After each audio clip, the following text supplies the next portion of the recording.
Hello guys, it's Charjr Ryuki. This is Palinurus. It's a visual novel. It's about an AI in space with a passenger or whoever it is. I don't know. I don't know a whole lot much about it, but all I know is that they're stranded in space. The story of the ocean and the stars. Joy, beautiful sparkle of the gods. Daughter of Elysium. Marble Station spiraled. Ceaselessly.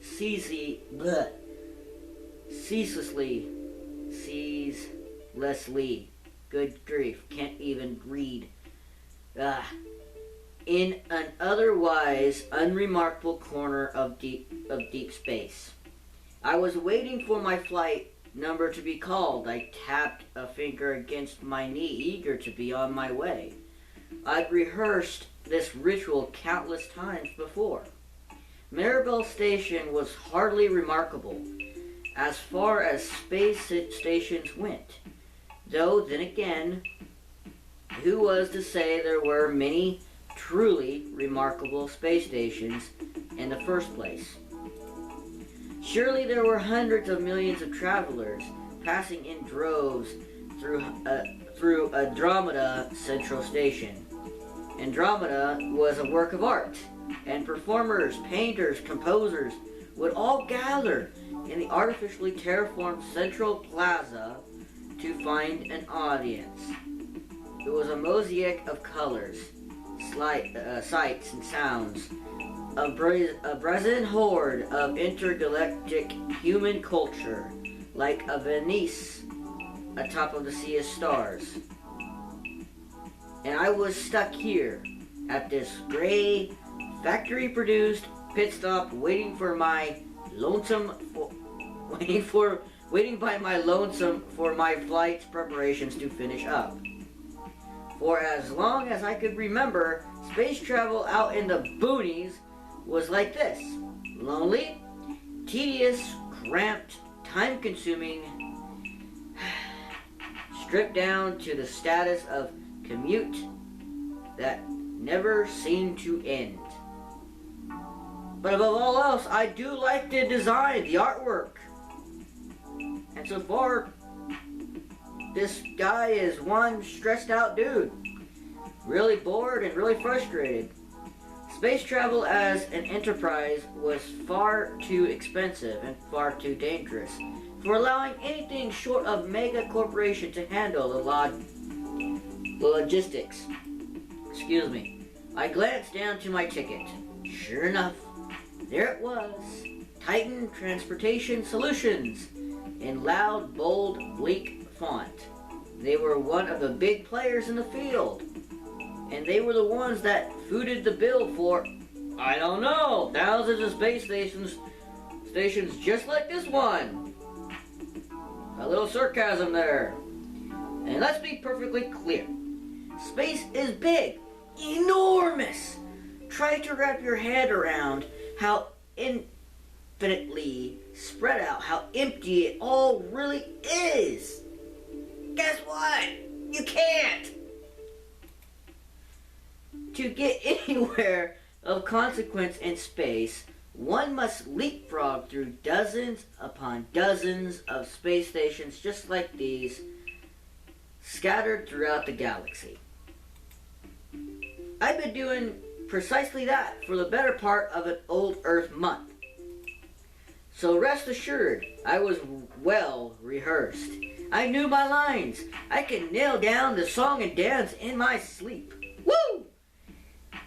Damn. I was, at any rate, getting restless. There isn't a lot to see in space. Just tons of tiny, identical white dots.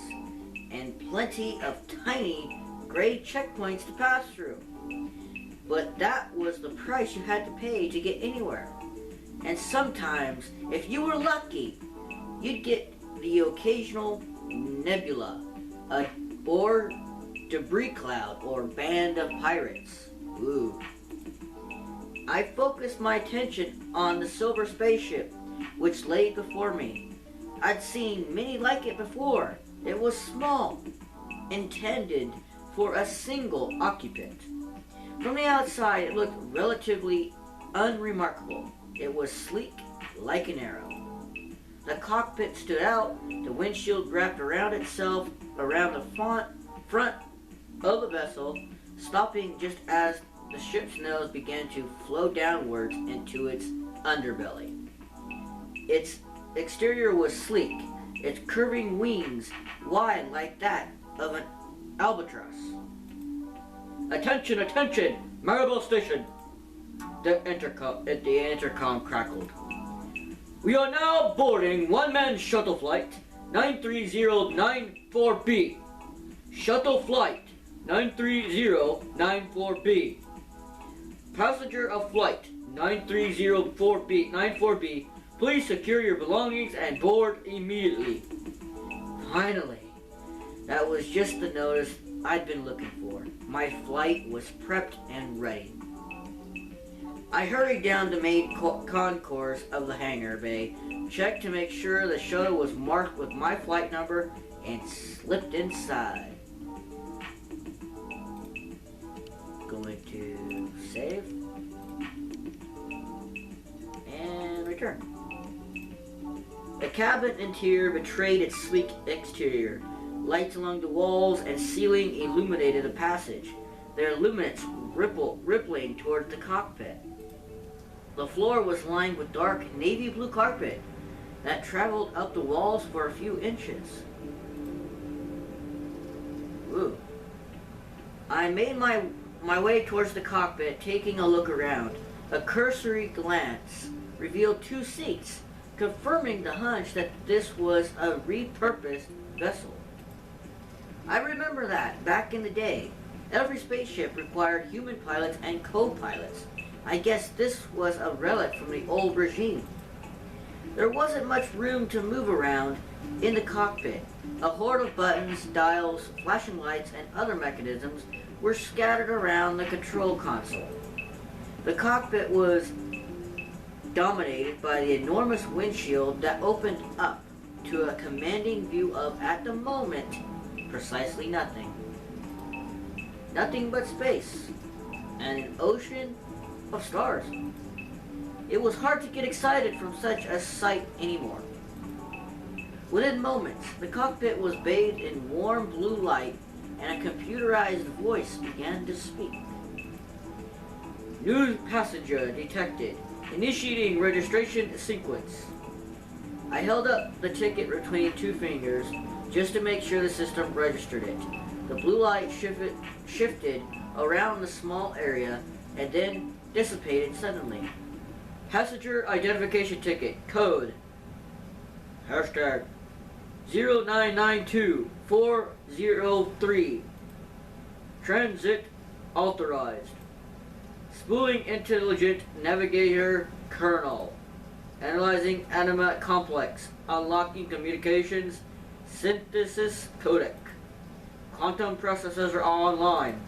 Database registries are online. Analytical engines are online. Actualization key is online. Registering hex sequences and ionic bulkheads. Checking firmware for updates. 1, 2. Firmware is currently up to date. Checking sentence. Limitation code 1, 2. Unit awakening authorized. Intelligent navigator persona unlocked. Navigator 21109 CBP. Copyright Enceladus Intergalactic Transportation Year 2520. Unit name Intelligent Navigator Budapest. Then suddenly the voice became softer, more polite, more feminine. Ooh.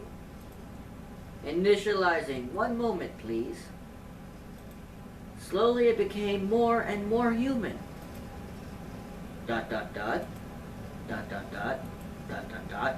I heard something click above my head.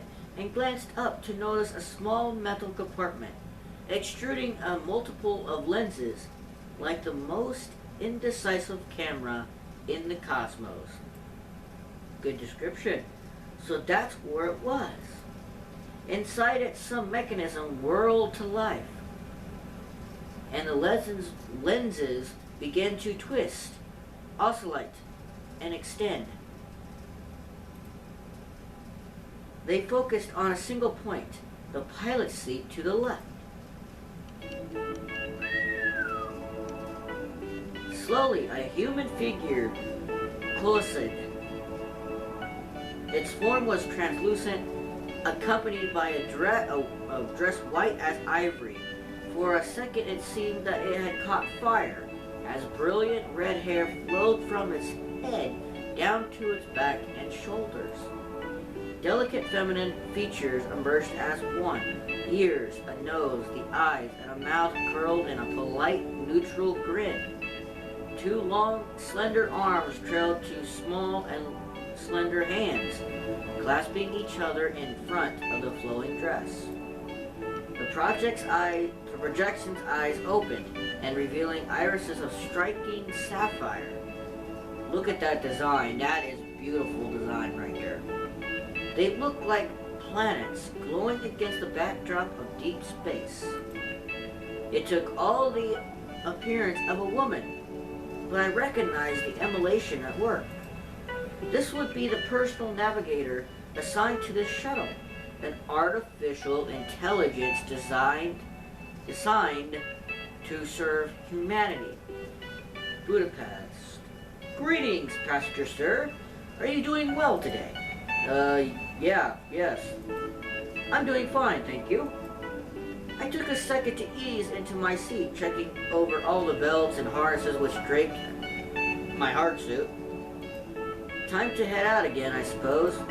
Space travel certainly does get exhausting after a while, but oh well, at least the navigator seems nice this time. AIs had become a fixture in space travel by this point. Before, you needed two pilots at least to operate a vessel like this. But programs didn't need food or water, and these certainly didn't ask for remuneration. Or remuneration, whatever. It was a convenient, cost-cutting measure for the megacorps, and the switch was welcomed by consumers with open arms. I'm going to save real quick. Bink, save, return, and go. She says, I am glad you are feeling well. Aw, look at that smile.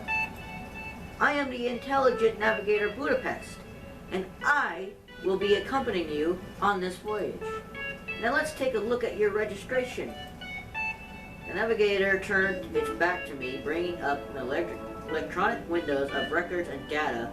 Like this, it was conjuring magic barriers. People loved AI for stuff like this. You can see her doing that right here. Damn, look at that design. The artwork looks amazing. In my opinion, I think it looks great. They brought all the efficiency of a personal planner, calculator, and a computer, and stuffed it all into a pretty looking package with flair and style. And they're not joking. By all stretches of the imagination, they were wonderful workers. They worked tirelessly. They were quick thinkers, and you could customize anything about them to meet your own needs. I don't think you have to do anything about this one. It seems this navigator was left with its default settings, though. Just as well, I didn't plan to see much of it from the cabin. The pilot seat had been retooled to fit its hologram generator, so I wasn't much use here anyway. Departing from Maribel Station at 0400 Imperial Standard Time. Destination Galactic Grand Central Station in the Alpha Centauri system. This is going to be quite the lengthy journey, isn't it? Not to worry, Pastor Sir. You have my word. I'll get you to the Grand Central safe and sound. Some people ended up getting too attached to their AIs personally. I tended to keep my distance. At the end of the day, they were basically programs, lines of code assembled to execute tasks behind the artificial visage of a living person. Whatever necessities, good grief, they uttered came from the mouth of some programmer, or some psychologist,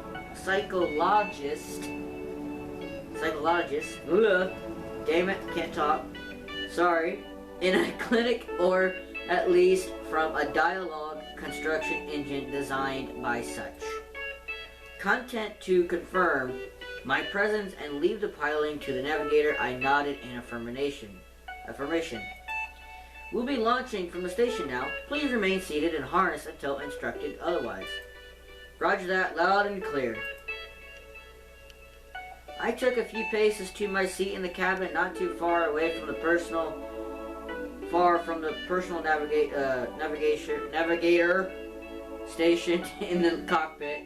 I lowered myself into the chair. It was surprisingly plushy. Huh. As usual, I threaded my arms through the safety harness and then clicked the connectors together. Leaning back, I turned my head to look through the window to my right. I heard the electronic sputtering and whirring of the shuttle disengaging from the hangar restraints. My stomach twisted with anticipation, and suddenly the shuttle lurched forwards. After a few moments of the throttle, we reached open space and cruised our way out of the station. And it appears we are off. Currently at cruising speed of 4,000 kilometers per hour. Plotting navigational route now. Calculating estimated arrival time. So, passenger sir, do you travel often? Yes, very. But never with the navigator as amiable as yours truly, I assume. I laugh. Wow. Quite the conversationalist, I see. A bit of a joker. That's pretty clever for a navigator. You come up with that, or your programmers. That line's one of my own. Thank you very much. Wow. One of your own, which you thought of using the processors your company built for you? Teasing your navigators against regulations, you know. I ought to have you reported. Wow. Wow. I can see that this is different. Because like I said, I really don't know much about it. All I really know is about AI and a passenger, get stranded in space on their lonesome. And when I took a look at the trailer for this, it seems as the Budapest here develops more than what she was actually built for. And this is it seems like they're just getting right into that. It's usually like she's talking like a normal person here. Oh dear, I do apologize. I thought you said you weren't a novice at travel. I'm not. You seem like a greenhorn to me. Wow. Well, I guess she has every right to be a little bit snappy. Which of the other navigators have you even met? Collecting survey data for the company, I see. Don't underestimate me, navigator. I wasn't joking around about how much I've traveled. Let's see, there was Vienna, Warsaw, Chicago, Osaka, and Chiang Mai. I hope I said that right. I get it. You've had your way with a bountiful cast of artificial intelligences.